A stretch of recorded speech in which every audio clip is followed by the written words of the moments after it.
This is the CBS News Special Report. I'm Tony DeCopel in New York. We are coming on the air tonight because in a few moments, President Trump will be giving a speech. It's a speech expected to address safety and security of American elections, a topic, of course, that the president has talked a lot about for years now, at times almost constantly. And honestly, much of what the president has said on this topic has been false. Most notably, of course, the claim that he won the 2020 election when, of course, he did not. Because of this, there is an argument that it's irresponsible to air the president's speech tonight. But this speech will be made, it will be news, and it's our job to cover the news. And so we are. My CBS News colleagues and I are reporting tonight along with you to make sense of it as you will, and we will do it together. What it means for the country, what is true, and what is not. I want to start with Ed O'Keefe and Major Garrett. Major's here with me on set. Major, thank you very much for joining us. Great, Tony. So we got a briefing from a White House official who told us this is not going to be a speech relitigating 2020, nor is it going to be a speech in which the president alleges that votes were changed back in 2020. So if you take those two things out, what's he likely to say? There are two important things that I think reasonably to our viewers, Tony, will cause them concern and alarm. And then we're going to talk about those things. One, the president will declassify information saying that based on information the administration has culled through and is declassifying for the first time, between 2020 and 2023, China gained access to 220 million voter rolls in this country. That's nearly all available voter rolls. How did China do this? You can purchase them, you can Google them, and in some cases you have to hack or buy them, or hack someone who bought them, okay? So that's in voter rolls in China's possession. It's not new news. It's something that we were tracking as a government for years and years. There was actually a memo about this in January of 2020. But the administration does not contend that access to those voter rolls in any way changed information within them, changed votes, or in any way affected an election. So it is a data gathering operation by a foreign adversary, in this case China, and the president will highlight that. There's another thing the president's going to talk about that I think will click in our viewers' ears. In cooperation with 12 states, the administration believes it has found 25,000 non-citizens on voter rolls.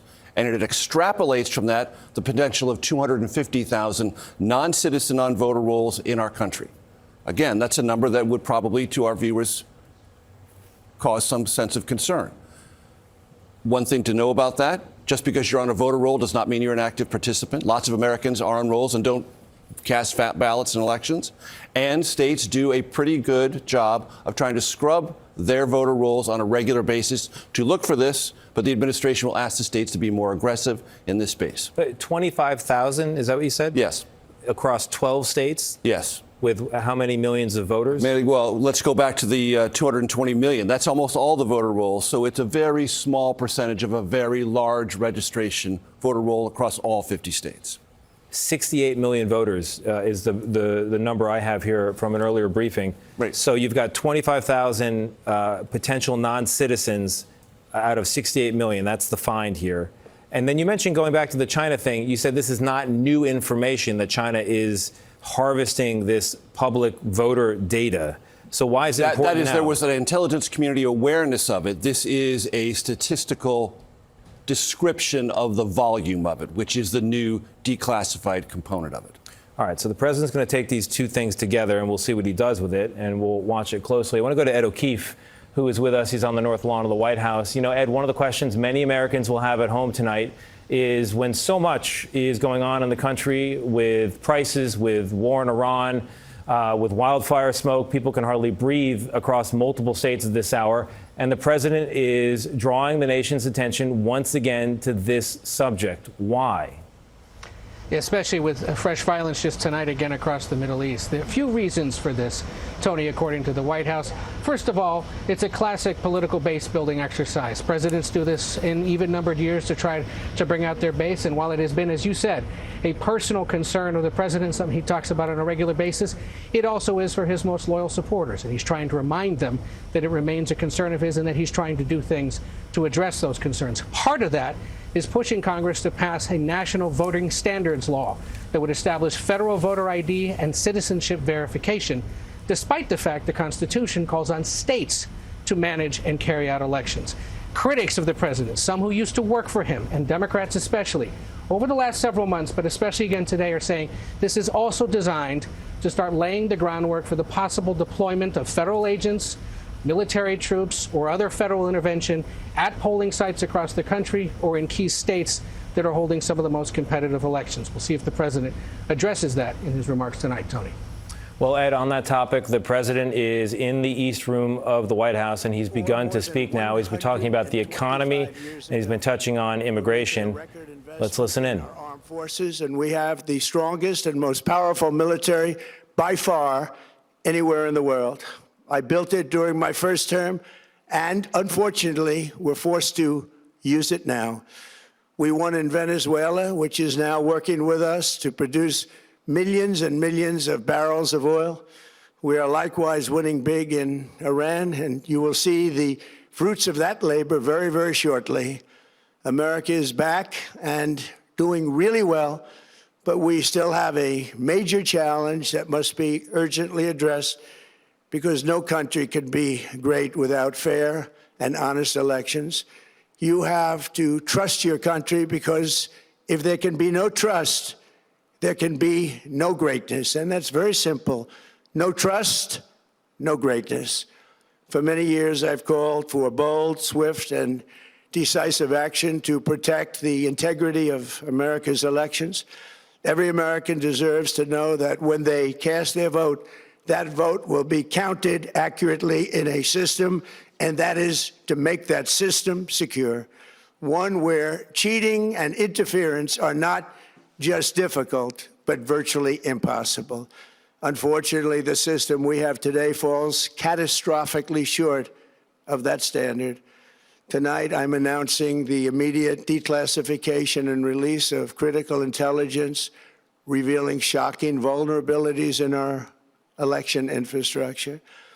This evidence shows that the election system we have dangerously exposes, and really exposes like levels never thought possible, to hacking, exploitation, and foreign interference. Just as disturbingly, this vital information has for many years been covered up and hidden from you, the American people, our beautiful, our great American people. But that all changes right now.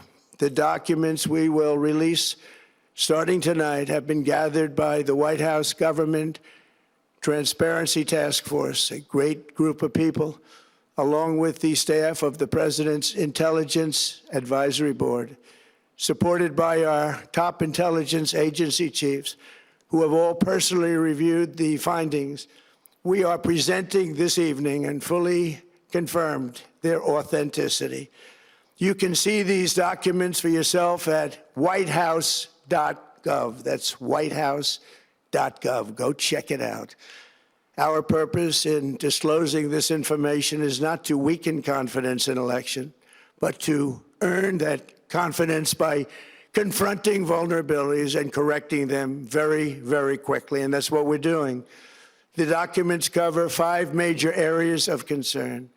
First, they show that over a period of years, starting during the 2020 election cycle, the People's Republic of China carried out what is believed to be the largest compromise of election data in history, resulting in China's illicit acquisition of 220 million U.S.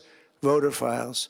That information includes names, addresses, phone numbers, political party preferences, and other sensitive data that would be needed to register to vote and engage in other nefarious activities, which is exactly what was happening. This data loss presents an unprecedented election security nightmare. The intelligence even shows that China has signed a data exploitation unit specifically to this new project. Compounding the travesty, the second set of documents we are releasing reveals that members of the deep state, very, very famous group of people, in many cases, in our intelligence agency work to actively suppress and downplay information about the extent of China's sinister election meddling, covering it up from both the president and the American people like nobody thought was possible. U.S. spy agencies began learning about the compromise of voter registration files in 2020 when they discovered that tens of millions of voter data, think of that, tens of millions of voters' data in 18 states have been bought, stolen, or hacked by China. Yet those responsible for sounding the alarm instead kept the information secret and hidden. They did not disclose to me as president or to anyone else, and to the best of our knowledge, they did not inform Congress. In fact, all they kept saying is, this is the most secure election in the history of our country, a standard, very pat line that was divvied out to say. The cover-up of this colossal security breach is even more disturbing in light of the additional information showing that China engaged in other election-related activities to undermine my first administration and our 2020 campaign. They did not want, and they just didn't want it. They fought like hell not to have it, Donald Trump, to win, and for good reason. As the documents we are releasing show, CIA reporting explicitly stated, and I quote, in mid-2018, the Chinese Communist Party's policy was to leverage all domestic and foreign elements that were opposed to the U.S. president in an effort to reduce the U.S. president's votes and make him resign or prevent his re-election. Isn't that nice?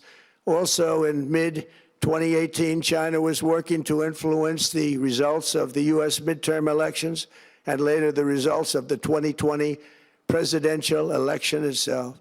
Separately, in mid-2019, the Chinese government's strategy against the United States was focused on undermining domestic confidence in the U.S. president. They wanted to just make you sound like your president wasn't so hot, when actually your president has done a great job, and they did everything possible to do exactly that.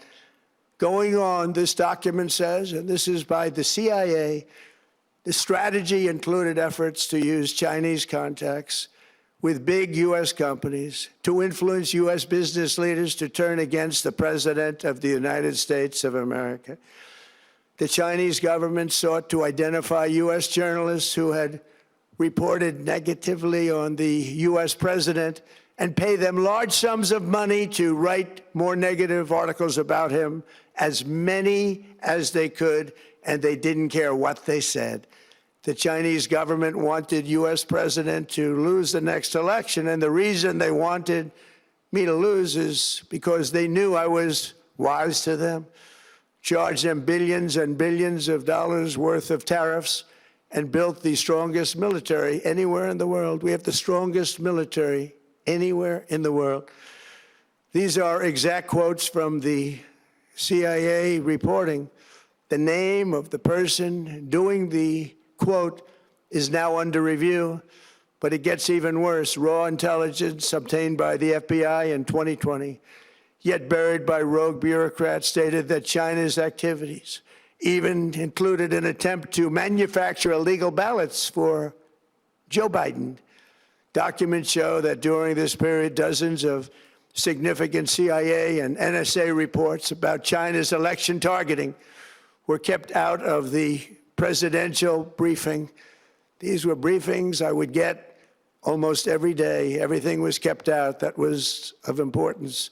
One email among intelligence analysts admitted that they had, quote, deliberately massaged the presidential daily briefing to withhold information regarding Chinese activities related to the election. Another official inside the FBI wrote that she was running, quote, a shadow government, unquote, to keep intelligence about China's election meddling from becoming known and to keep it away from the honorable press. Other officials who witnessed such efforts perceived the motivations to be blatantly political. Recently, we found significant numbers of burn bags in formation, and this is a group of bags that were used to destroy information given by President Barack Hussein Obama to be burned. It was supposed to be burned. These bags were supposed to be at a different level by different people, incinerated and checked, but it never happened. Maybe we got lucky. We believe this was not done on purpose, but rather through gross incompetence of the people that were supposed to burn the bags. But the findings are stunning. Today, I'm asking the Office of the Director of National Intelligence, the Department of Justice, the FBI, and the CIA to investigate how and why such crucial information was hidden, to fire those involved in the cover-up, and to file criminal charges, if appropriate, against these people. Yet concealing China's meddling was only the beginning. The third set of documents we are releasing proves that for many years, Americans were blatantly lied to about the security of our election infrastructure, including electronic voting machines and ballot counting systems, dishonest, almost all. They're vulnerable and they're easily compromised, and people within our government knew that.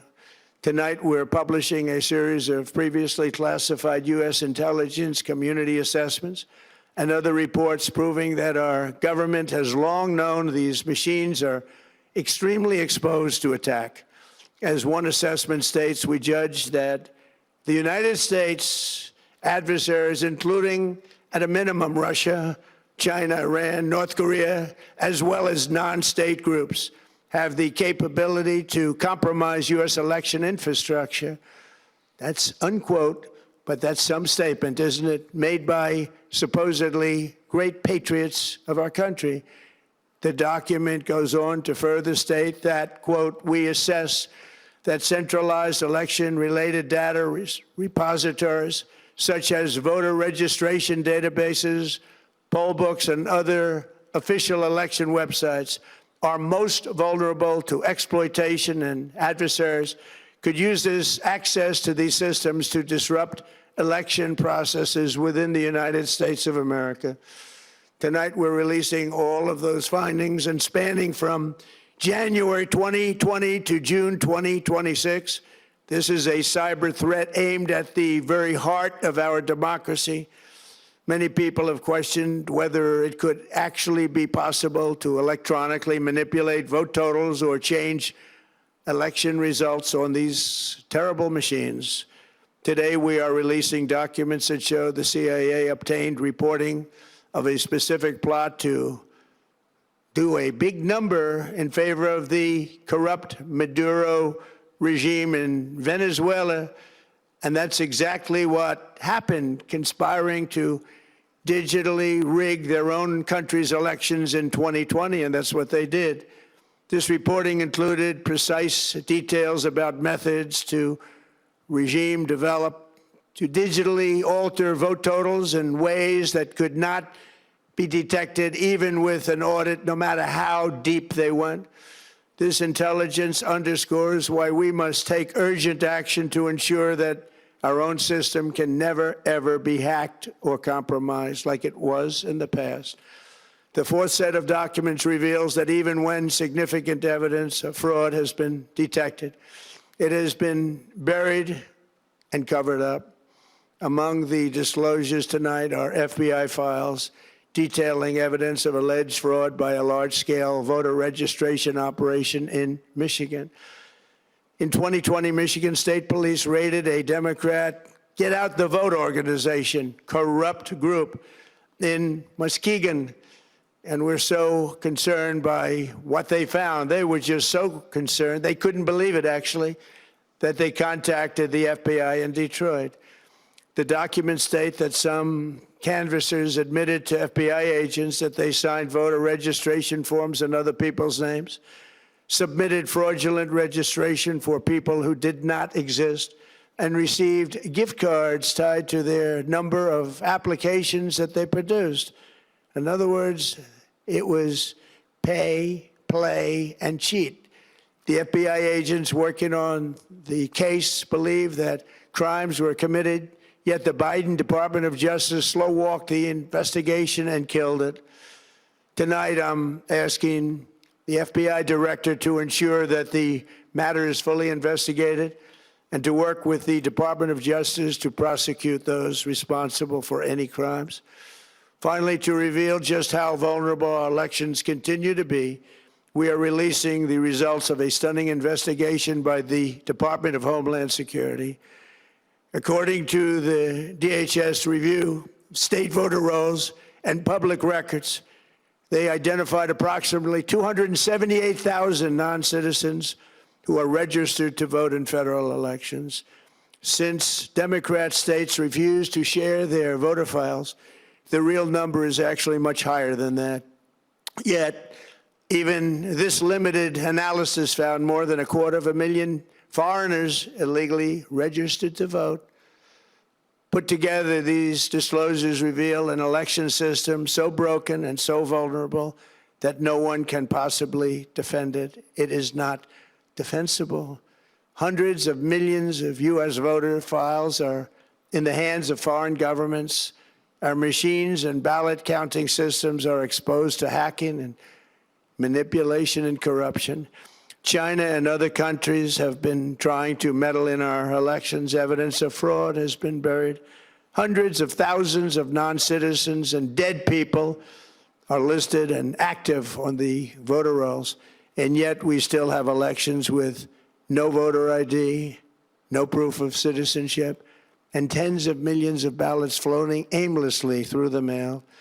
As one example of the insanity, California's recent election for mayor of LA and governor was held on June 2nd, a long time ago, but it was just completed a few days ago on July 10th. Think of that, much more than 1 month. Took a month to count the votes. I wonder what they were doing. This is worse than any third world country. There's no third world country that has elections like we have. In a rare move, NBC and ABC Fake News have both said that they would not cover this speech. They knew what it was about because of the fact that they don't like the topic, because they know how corrupt our system is and they don't want to reveal it. They and others in the media are part of a plot. They want to continue this fraud for whatever reason. They want to keep it going. They want to protect the radical left. They can't have a great country, and that's true. You can't have a great country without free and fair elections. Fraud like this should mean a revocation of their licenses. They use our public multi-billion-dollar in value airways for absolutely no money. They pay nothing. All we want is honesty in our elections and honesty in reporting. They pay nothing for multi-billion-dollar assets. Great damage has been done to our country, our elections. You've been listening to President Donald Trump in the East Room addressing what he says is what is necessary to secure American elections. I want to go back to Major Garrett here. You've been listening along with me. He took some big swings at China. He didn't completely walk the line of the promise from the White House to not relitigate 2020. He came close to it. He didn't use some of the rhetoric he has used in the past, but he inferred that there was still something problematic about that election. We know there was not. And the claim that there are non-citizens and dead people actively on voter voting, rolls, not substantiated. Yeah, that is not substantiated. But he said there are catastrophic vulnerabilities. And Tony, you have to ask yourself, what is that rhetoric about? Is that rhetoric about setting the stage for federal intervention in the midterms? I mean, we've had primary elections all this year. We're going to have more in August. Those primary elections have been conducted under this system that the president said is catastrophically vulnerable. Yet he and all Republicans and Democrats have accepted the elections, the results of those primaries, because they're being carried out according to state law and with resilient and checkable and auditable results. I want to come back to that national emergency question because Ty Cobb, the president's former personal counsel, said today that he thinks this speech is a predicate to declaring a national emergency. But first, let's talk about the allegations against China. Mm-hmm. If I'm in China right now, I'm sitting up and paying attention because he alleges that China committed the largest compromise of election data in American history. So the question naturally arises, did the president bring this up with Xi Jinping when he was recently in Beijing? There's no evidence of it. Is the president going to impose tariffs on China as a result of this set of findings? Clearly, this president has no hesitation about using tariffs as a means of statecraft with China. No mention of that either. Are there sanctions or penalties, diplomatic or otherwise, for China because of these discoveries? That's left out of the speech. I think that's an open question. It's a big question. Let's go to Margaret Brennan, Face the Nation moderator and our chief foreign affairs correspondent. Margaret, great to have you here. This was a really big swing at China. I don't know if the president intended it as such, but it certainly got my attention. What do you make of it? Well, Tony, there is a lot in here. It's impossible for us to fact check each thing that was said, but on the specific thing in regard to China that you raised, the president was informed when he was president in his first term in a classified memo on January 7th. Both the assessments regarding interference, and that was also public prior to that date. So he was aware, and we reported on this network at the time in regard to the assessments as to which foreign countries favored which election candidates. He seems to be alleging there that China actively tried to undermine him and even referenced wanted to get him to resign at one point. Ahead of this, I did reach out to Chinese officials who were already prepared with a prebuttal here. I'll read it to you. The quote is, "China has long adhered to the principle of non-interference in others' internal affairs. The U.S. election is an internal matter, its outcome determined by the American people. China never and will never interfere in the presidential elections of the United States." Now, what was assessed by the intelligence community and made public as recently as I'm looking at April 2020. I want to read for you what was in the National Intelligence Council.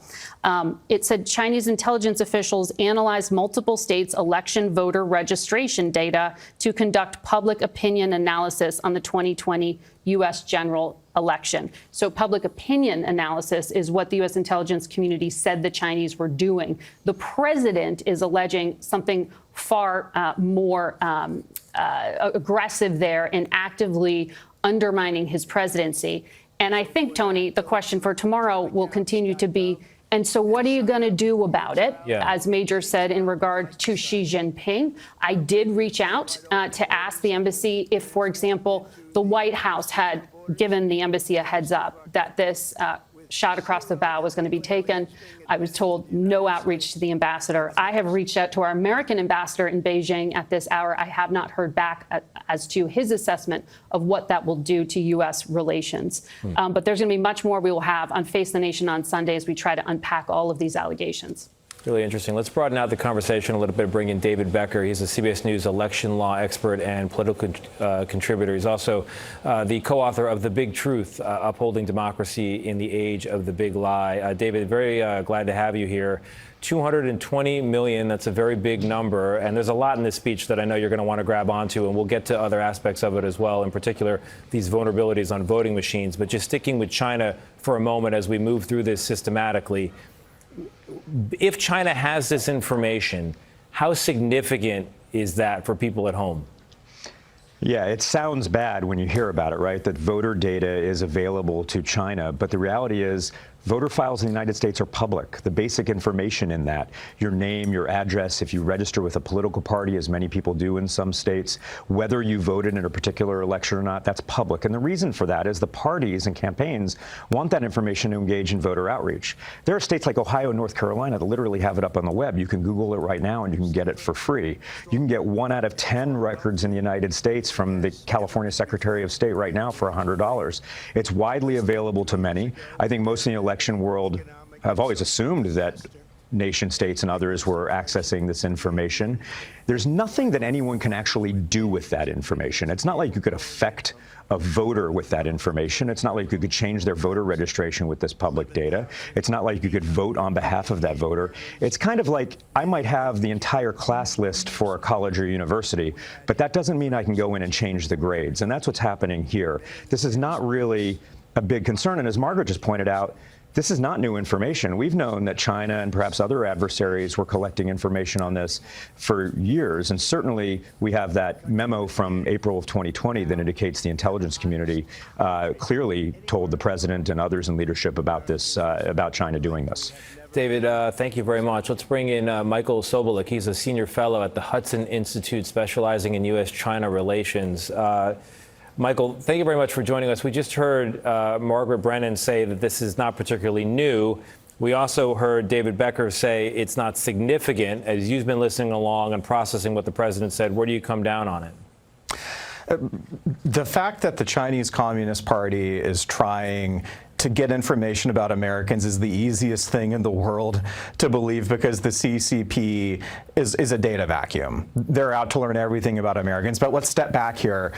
I think the president is right to warn about China's attempts to influence American politics, but he risks walking into a trap that could benefit Beijing.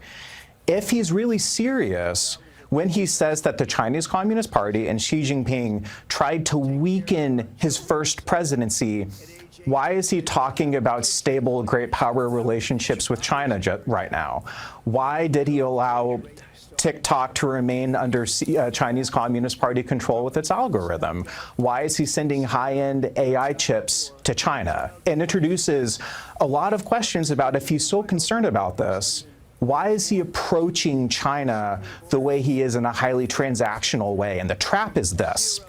If we blame each other, meaning if we blame other Americans for what foreign powers are trying to do here at home, and we turn on each other, that's exactly what China wants. So he needs to be really careful with how he addresses his responses to this.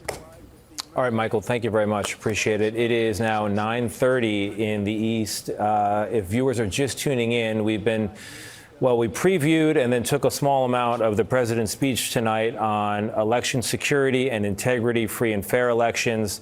The president saying that there are catastrophic problems and laying out some of his allegations, not completely keeping to a promise he made earlier about not relitigating 2020, but that's not the most surprising thing in the world. We should expect it. Joining us now is CBS News national security contributor Sam Vinograd. Sam, as we digest all this with the people at home, those just joining us and those who have been with us since 9 a.m., you hear things like declassified intelligence, and that's got the freight and the force of the federal government behind it.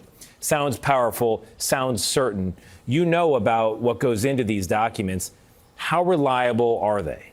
Well, it depends on what kind of intelligence we're talking about. The intelligence community for years has provided what we call coordinated intelligence assessments that really provide a summary of the majority view within the intelligence community on issues, for example, like election interference. And I will note that despite what President Trump just alleged, the underlying assessment by the intelligence community remains that we have no indication that any foreign actor attempted to alter any technical aspect of the voting process in the 2020 election.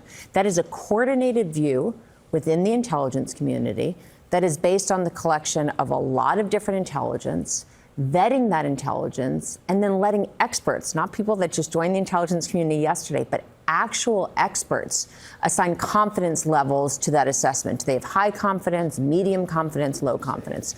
What I'm concerned about, and we have to certainly look at the documents that the executive branch has just declassified, is whether we're talking about coordinated assessments or, for example, what we call raw intelligence, which could be from a single source with a bias or a particular vendetta. So it really depends on the kind of intelligence that we're talking about, whether it was coordinated and what confidence levels we have. And very quickly, Tony, to underscore the point that the White House made today in its briefing, it is not alleging that China or any other foreign adversary infiltrated any system in our country, compromised a single vote, or materially affected any election outcome ever. That's really important. Yeah. Vulnerabilities matter. That is important. But have they been taken to the next most important, scariest level? And the administration is saying, no, it has not. But when you talk about the scariest level, it goes to the question of what we're all doing here and what the president is doing with our attention and time. He's making a speech leading people to the conclusion that there are catastrophic vulnerabilities that have been exploited, when in fact that is not the case. Our elections, upon which our entire system depends, have been running smoothly and securely. There is not strong evidence of votes being changed, of non-citizens altering the outcome of elections. These things have not happened, and yet we're having this broader conversation. I want to get into one of the other, I think, quite explosive allegations from the president about voting machines and vulnerabilities. I have been up close to these voting machines. They are like the Zoran machine from Big. They're not plugged in. They're not on the internet. No, I mean, they're isolated boxes with jump drives on the side. So the idea that somebody on the outside can hack in is hard to believe. Is he describing something new that I didn't encounter, or what do you hear in that? I hear that there is an assessment that in an abstract experiment, it was found that one type of machine might be vulnerable. One type of machine. Okay. But as you said, it's not connected broadly. We have a decentralized election system in our country. And most importantly, Tony, 95% of all ballots in this country are cast with a paper auditable trail. Meaning, if there's any discrepancy that any candidate wants to raise about the results of an election, and also remember, processing and counting is observed by election observers for both parties. Right. As it happens, they're in the room always. If there's a discrepancy, you have a means by which to test the data in the machine against an auditable paper ballot. That is a secure mechanism to verify and validate voter intent. We're not living in the world of 2000 with hanging chads any longer. Right. We have solved that problem. We have addressed it. That was a genuine vulnerability that held up the declaration of the President of the United States for many weeks. We all remember it, those of us who lived through that. We're not there anymore. Yeah. So when the President talks about theoretical machine vulnerabilities, that's precisely what it is, a theoretical vulnerability that has mechanisms behind it to backstop what the voter intent actually was. Yeah, theoretical. We're going to get to the non-citizen registrations that he brought up, but I want to go back to Face the Nation moderator Margaret Brennan here. On this question of what we're all doing here, why the president is focusing attention on this, whether it's really about the past or actually about the future, and what we saw in hearings this week, for example, nominees of the president unable to answer the question of who won the 2020 election. There is something here that is unacknowledged and won't be acknowledged by the president and his allies. Is tonight an effort to buttress that, or is it something else? You have these conversations on Sunday. I'm really curious what you're hearing. The president, since he lost the 2020 election, has continued to say he won it, despite all of what Major laid out, the court cases, the reports, the information shared with the public. So he has never given up that ghost, despite facts. In terms of his motivations, you could connect those dots. In terms of the spin forward of, so what are you going to do if, in fact, the election system is as vulnerable as you claim?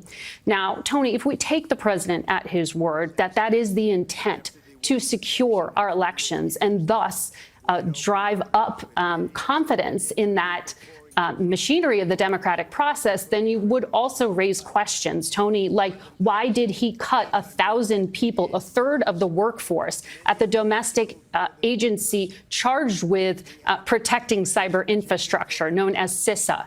A third. Why did the Director of National Intelligence Office eliminate the Foreign Malign Influence Center division along with layoffs more broadly there? Why at the State Department did they eliminate the office that countered foreign influence? If the president's intention is to counter that, as he gestured to with the China allegations, with the Venezuela allegations, why would you get rid of the people whose job it is to counter those things? So that's a big question I'm sure a lot of lawmakers will be asking. I have the vice chair of the Intelligence Committee, Mark Warner, joining my program Sunday, and I'm sure we will talk about that. But I also want to bring up some of the intelligence that the president referenced, because CBS on our website, so many of our reporters here do great work behind the scenes trying to chase down and really just fact check things. Our Sarah Lynch, our Jake Rosen covering the Justice Department point out to me that when the president alluded to a group of bags found by the government from Obama's presidency that were burned, when he talked about don't trust the deep state, that information was pulled back by the FBI. It was looked at. The president has talked about it for years and years. Nobody has ever been criminally charged in that probe. So some of what was presented as new has been fact-checked and run down. And I would encourage people to look at some of our great reporting on the website that can really detail some of that, as well as the already public documents, including what Director Ratcliffe at the CIA has just published, referencing back to objections he had back in 2020 that have been public since the Senate Intelligence Committee asked for a review of it.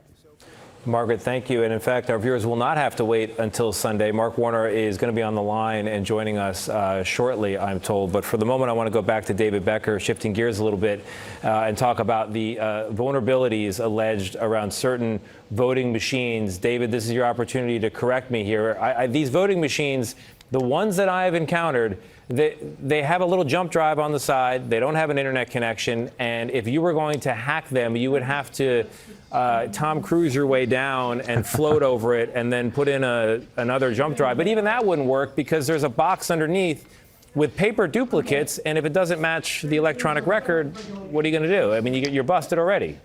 Tony, I'm not going to correct you. You have it exactly right, and Major had it exactly right. And what you didn't see is the chain of custody that is maintained around these machines at all times. They are under lock and key until they are publicly tested to make sure they haven't been tampered with. And then they are used, and we still don't trust them. We have those paper ballots that we go back and audit by hand to make sure they've counted correctly. The president mentioned this alleged hypothetical vulnerability related to a voting machine company that is associated with Venezuela. That voting machine company doesn't have any machines in the United States except in Los Angeles County, in one county. No other county in the entire country uses machines from that particular company. And it was alleged that this was unknown, that this was kept secret for some time. There was literally litigation that's been going on over the last 10 years. Ask the election officials in the state of Georgia. This has been publicly discussed for some time. We acknowledge that voting machines, like all technology, have some vulnerabilities associated with them. Nothing is perfectly secure, and we don't trust them. Voting machines are more secure than almost any other technology because they're kept under strict lock and key. They're not connected to the internet. And because we have those paper ballots that we go back to an audit to confirm the results. We all remember in Georgia, they counted those paper ballots. 5 million of them in 5 days after the election, and they confirmed those results were entirely accurate. But David, here's the one thing that I think a lot of viewers will hear and walk away from tonight remembering and fearing: the notion that there are 250,000 non-citizens registered to vote. No matter how good your machine is, if that ballot goes in, it's going to count it. When you hear 250,000 non-citizens registered to vote, I don't see any way, shape, or form where we could say that's a good thing. What's your reaction? Well, first of all, we should take that with a great big grain of salt because the administration has not shown its work with regard to these at all. Where it did show its work is it has looked at 68 million records from states using high-quality data and has found only 28,000, that's 0.04%, that may be non-citizens. We have followed, my organization, my nonprofit, the Center for Election Innovation and Research, has followed these claims, and even that is an overstatement because DHS admits, they publicly state that their data is incomplete. They don't have complete citizenship data in the United States. And so they have some false flags. The 250,000 number, that's based on using commercial data that cannot be used. It's going to create a ton of false positives. I guarantee you they will not. That data includes a ton of people, maybe even a majority of people who are absolutely eligible voters, and states would probably be breaking the law if they remove those voters from the rolls because they're eligible American voters that should be on the list. And remember, Tony, this is a point that can be litigated by any candidate. Any candidate who has a reasonable belief that non-citizens voted in an election in which they were involved, they can take that evidence, if they find it, to court. Yeah. That's a point of litigation. So it's not as if their presence on voter rolls, A, confirms that they participate, or that that vote was counted. But even if there's a suspicion about that, then you can litigate that because you have observers in the room. Again, I want to remind people, in every election in our country, smallest jurisdiction, parties are allowed to have observers watching the process. If there's anything amiss, you can litigate it. And you can bring this to court and you can bring your evidence. So it's not a vulnerability that has no remedy. It has a real, genuine remedy if you can prove it. Well, remedies is actually where I want to go next. I want to bring in Ed O'Keefe, senior White House and political correspondent. Ed, the president's remedy here, we know he wants the Save America Act passed, which would require proof of citizenship to vote. That is one definite way to prevent non-citizens from voting, and yet this doesn't have traction in the Senate. Why not, and what happens next in the aftermath of this speech? Yeah, so this bill is essentially designed to establish national standards for voting across the country by, in essence, penalizing states that don't participate. The problem is, or the challenge, or perhaps the beauty, depending on how you look at this, is that the Constitution says states conduct elections as they see fit. And so there's a legal challenge potentially to this already. But politically on Capitol Hill, there is not enough support. Remember, in the Senate, you've got to get to 60 votes. Republicans can't find a handful of Democrats to join them in this because they have concerns about the proof of citizenship aspects and the idea of voter ID laws being more stringent than many believe is necessary. So Republicans have told the White House repeatedly over the last several months, you do not have the votes to make this happen, sir. It won't apply to the 2026 elections anyway. We have other things that we should be focused on instead. But this speech was designed to build pressure on fellow Republicans to act in the few days left they have before they head home for August and most of September to begin campaigning. We are expecting to hear more from the Homeland Security Secretary Markwayne Mullin tomorrow in a briefing here at the White House about how exactly the administration's tackling some of what's been released. And the White House tonight published at least 400 documents that are about 3 inches tall if they were to be stacked for people to review for themselves on the White House website. All of it designed to show their work, even though, as we've been discussing, much of this was already well known, much of it had been published before. Tony? Ed, thank you very much. As promised, Virginia Democratic Senator Mark Warner is with us now. He is vice chair of the Senate Intel Committee. Senator Warner, did you hear anything that to your ears was new tonight? No. And a matter of fact, before I start, as an American, not as an elected official, I was embarrassed that the President of the United States went before our whole country and networks like yours carried this as news, as opposed to a rehash of falsehoods. And it is incumbent upon you and any responsible journalist to push back on these falsehoods. I've been either chairman or vice chairman of the Intelligence Committee for the last decade. If I may, on that point, since you raised it. If I may just finish, sir, if we don't call into question these falsehoods, this president is he's going to lose a free and fair election.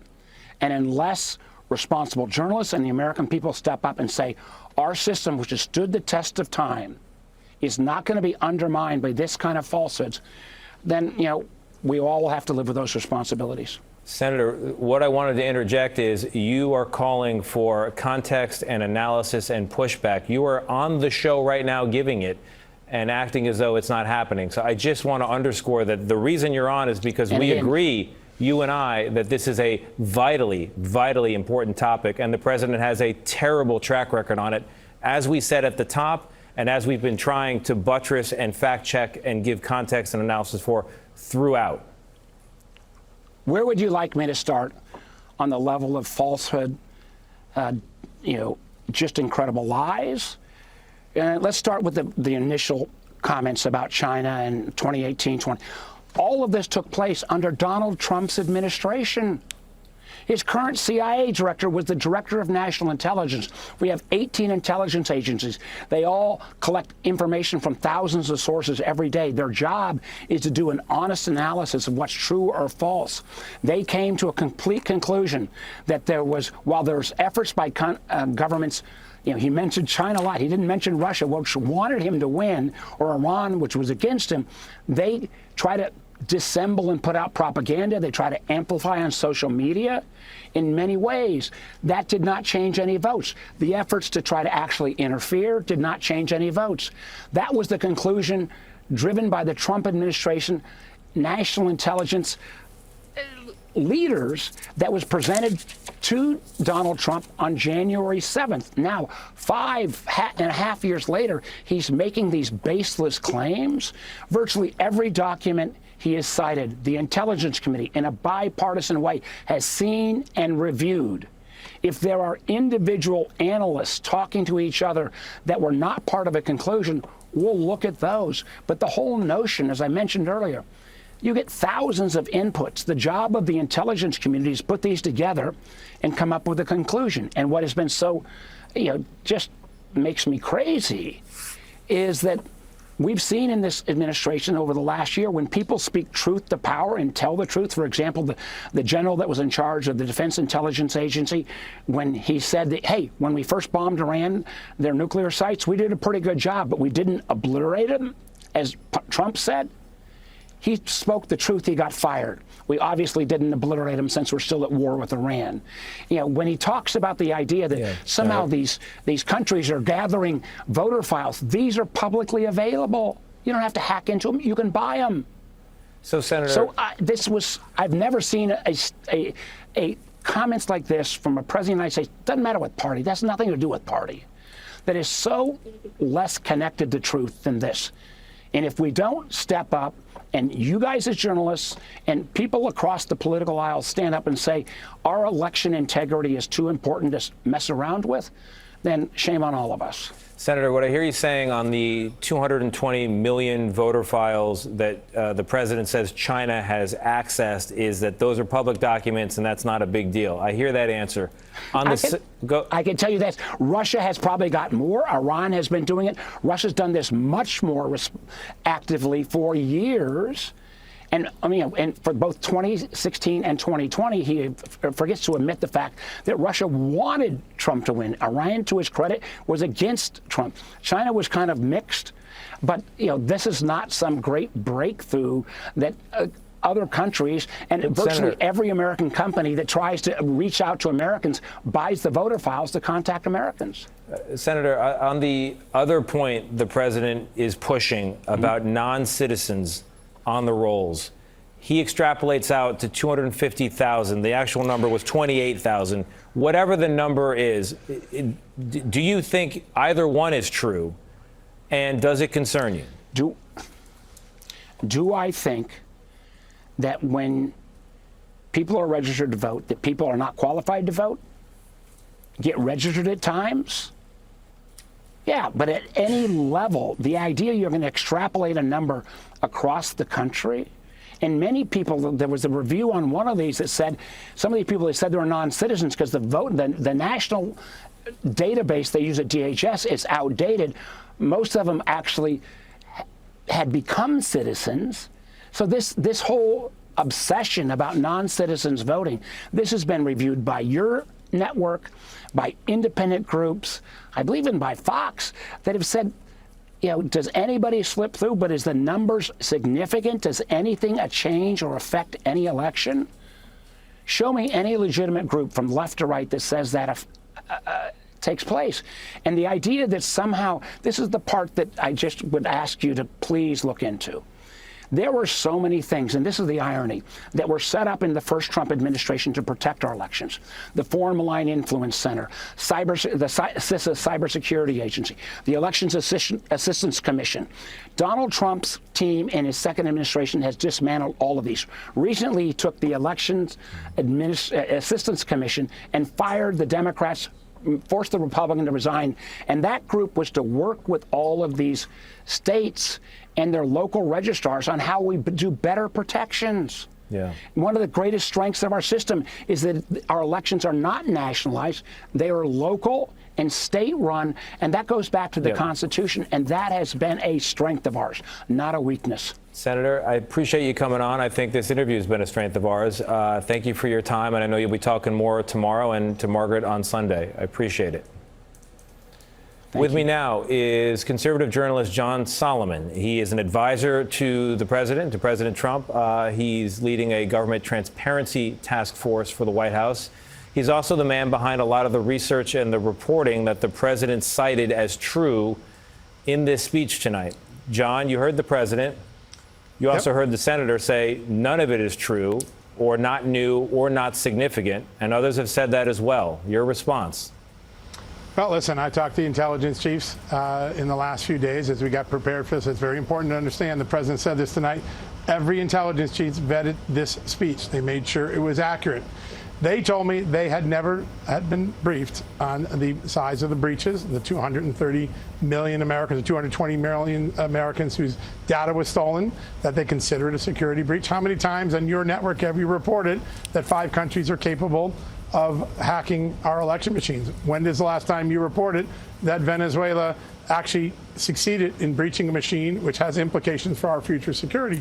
You haven't, because it was never made public. It has not been made to Congress. It's not been told to the president in the past. We checked the presidential daily briefs. A president was kept from this information. Now we have a chance to fix a glass chin of election security, make the 26th election more secure than the last 3. John, did the president, in his address tonight, we know he likes to ad-lib, did he overstep the information that you provided to him in any way, shape, or form? Not that I've seen. I mean, I have to go back and compare everything, but no, I think the president stayed right where the intelligence community gave us this information, where it resides, and that is, we had a glass chin. We knew our election machines are vulnerable. We didn't patch them. We knew 230 million Americans' voter data was stolen by Chinese spies. Now think about this. When Equifax had the 147 million person breach 10 years ago, it was one of the biggest stories, one of the biggest data breaches. This is larger than that. A foreign enemy has the ability now to register American voters, and that is something that concerned the Intelligence Committee. Thousands of pages of reports that we went through. We put several hundred of them out tonight. But if all of us are worried about when our bank account gets compromised, we should be just as worried when our voter file gets compromised, because it may affect a future election. So what's the president's next move here tonight? He laid out several steps. One of them is for tomorrow, the Homeland Security Secretary to begin briefing reporters at the White House on what the machine fixes are. Patches, very simple things that will fix those machines. By the way, the first people to raise concerns about the very patches we're talking about, 2 Democratic senators back in 2019. But these are going to get fixed now, 7 years later. The second thing is the Homeland Security Department needs to figure out what to do to make sure we can deal with this identity theft, so that when people vote, they are the person they say they are, and some foreigner hasn't monkeyed with the system. And then third, he made very clear, the FBI, the CIA, the NSA, they have to go back and find out why the intelligence analysts kept this from a president, kept this from a Congress, kept this from the American people. I have found no evidence in all the documents the Intelligence Committee gave me that people like Senator Mark Warner knew about this. Now, if he knew about it, maybe he should have told us earlier. But John, you know, the voting rolls that China has allegedly compromised, they are public rolls. That's the information. No, they're not all. They're not all. Okay. So then tell me this. No, they're not. What could China potentially do? Because this is the headline that comes out of this tonight: 220 million compromised voter rolls. What can China potentially do, from your understanding, with those with that information? Yeah, it's a great question, Tony. When your reporters look at the National Intelligence Council assessment from January of 2020, there are 6 things it was assessed. This means all the intelligence community agrees together. 6 things they can do. They can vote in your name, and you would show up one day and you wouldn't be able to vote because they'll tell you someone else voted for you. They could register you in another location. You would never know that they voted for you in another location because they have all your data, everything they need to fill out a legitimate registration form. They could go and change something on your address, and when you showed up with your ballot or with your ID, like, oh, you're not that person, you're registered at another address. All of those things were imagined by our intelligence community. They warned about it. They called it the softest of vulnerabilities, the most severe vulnerabilities our system had. It gets hacked, and then they don't tell any of us. You know, we get informed when our bank accounts are taken. Why shouldn't we get informed when our voter records are taken? Well, we're getting informed tonight. John, thank you very much. I appreciate it. We're in our closing minutes here. Thank you. Thank you. I'm going to go back to David Becker in a second, but something that we've talked about, Major, and Kamala Harris just posted online that the president's goals here are to try to discourage people so they don't turn up in November. But what's really interesting is, and we've talked about this, for all the doubt that people have in our system, they continue to churn out by the tens of millions to vote and make their voices heard. 2020, 2024, highest turnout in presidential elections in 100 years. The midterms, 2018, 2022, highest in 60 years. We are turning out a lot. One thing, when John Sullivan, he's going to represent the information. Could, did. There's an enormous gap between could and did. The administration is not asserting did, only could. Yeah. Doesn't mean could is not important, but did is the key. Yeah, I want to go to David Becker very quickly, David. We've got about a minute left here. What should viewers take away from tonight? Well, this administration has been in total control of the federal government for 18 months. They have redirected untold taxpayer resources to try to uncover evidence of massive voter fraud, directed agencies to do this for 18 months. They've been spreading these lies about the election for longer than that. And at the end of that 18 months, all we got is more rehashed, debunked conspiracy theories, many of which we've known about before and already knew didn't affect our elections. And hopefully this is the end of it, because I think Americans are tired of hearing us, slander the public servants who run elections so well in our country and continue to do that. Well, there have been many moments over the past 6 years where I thought it was the end of this conversation, and the conversation continues. Here we are again. David Becker, thank you very much. Major Garrett, thank you very much. Sam Vinograd, Ed O'Keefe, and Margaret as well, and Senator Warner. To recap, the president just delivered an address to the nation in which he made some very big claims about Chinese attempts at election meddling, the security of our voting infrastructure, and saying hundreds of thousands of people are on the voting rolls when they shouldn't be. There are big questions. You've heard about them tonight. We'll continue reporting on them. Our coverage will continue. Your local news is next. And tomorrow on the CBS Morning News, this has been a CBS Special Report.